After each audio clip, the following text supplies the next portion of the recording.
Welcome to the moment. I'm with my brother Gareth here, the walking poet, and we ask him if he has a word or a poem to share.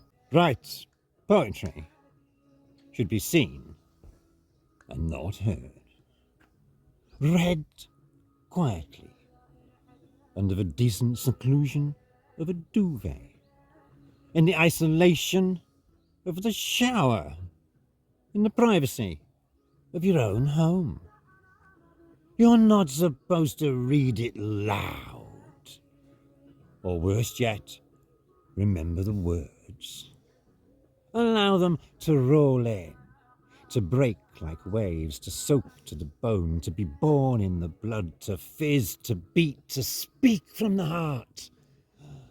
Or to answer, oh no, that's not literature. You're not meant to linger over it.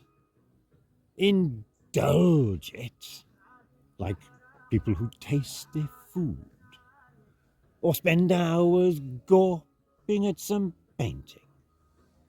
Just read it, get it, finish it, forget it, get on with it, like we all have to. Don't keep coming back to it.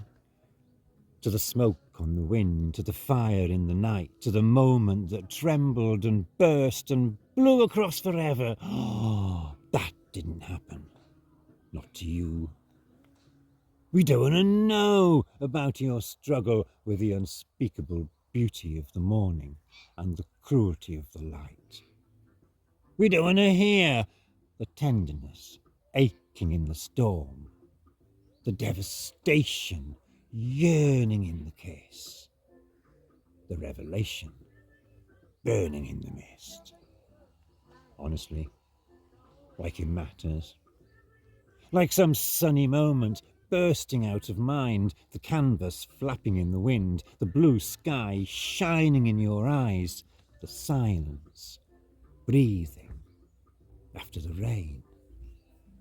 Your sweet song rising in the morning. Oh, how I loved you then. If only we knew. So shelter it under the cover. Whisper it in your mind. Don't get too close. Don't give it air. Don't give it breath. Don't give it form. Don't let it harden. Don't let it sharpen. Don't let it shine. Don't let it strain against the bow. And don't let it fly.